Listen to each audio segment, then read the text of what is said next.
Hello and welcome to the CapEx Chat. My name is Daniel Lindén and I'm here with my colleague and friend Fredrik Weissenrieder. Thank you, Daniel. Today's topic is on profitability.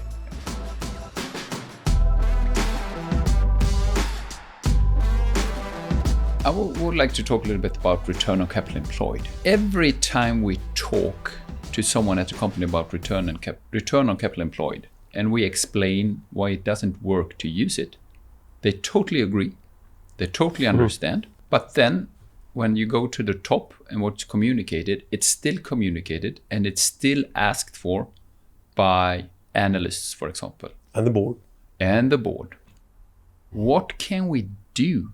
I mean, we've tried a lot, right? You and I, we've tried a lot to make companies lessen the focus on return on capital employed. But what can we do to help them? We worked on like crazy on that. I mean, it's return on capital employed, profit, return on operating capital. I mean, that doesn't matter. EVA. It's a plague. It really ruins a company's view on what's good and bad, what's competitive or not, what you should be doing to a certain business or a certain location, certain plant. It gets totally distorted, and companies keep using this. It is incredible. It's. I think it could have something to do with that. There is a misunderstanding of what to use. We have the term profitability, right?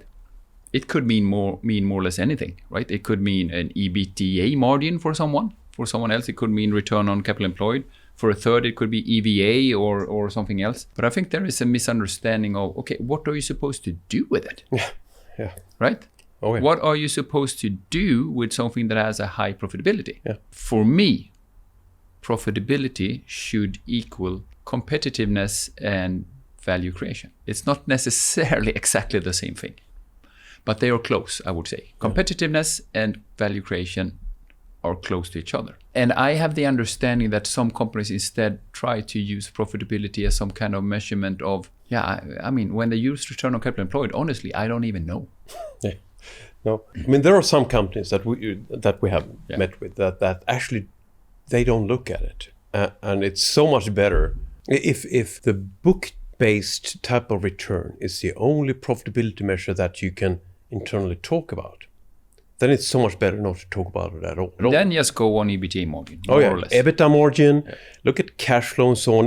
That's not actually enough, but it's so much better than trying to bring in those distorted measures, return on capital employed, and it's or not EVA. Too bad if you have similar businesses, right? To look at EBITDA if you look at EBITDA margin, margin, it's not too bad. No, it's not too bad, but they unfortunately companies.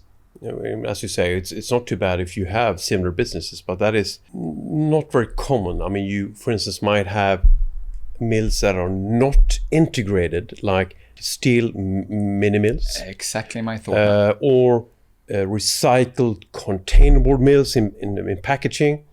And you compare those with integrated steel mills or integrated craft and packaging mills, and you try to say, well, that one has 25% and that one has 30%, and actually, and that means that one is better than that one, and you can't talk about it like that. No. So that is where EBITDA margins are, and that's where the return on capital employed tries to make a difference, right? But fails miserably. Completely. Fails miserably. Yeah, and they fail a lot more than the EBITDA margin ever does in that example. Still, I would say you cannot compare an unintegrated mill with an integrated mill with the EBITDA margins even. That wouldn't work either. No, you would. No, it can't. But but the error is less in the EBITDA margin than it can ever become, or in the return on capital employed or something similar.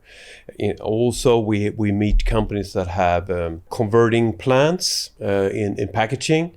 And they look at those and say, oh, they have 12% margin.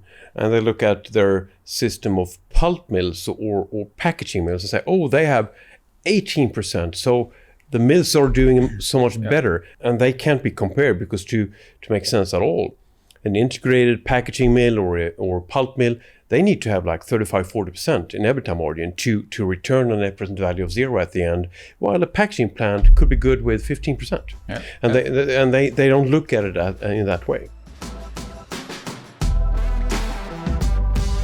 If you liked what you heard us talk about today and want to hear more about similar topics, don't forget to click subscribe or follow below. And if you liked what you heard today, press like.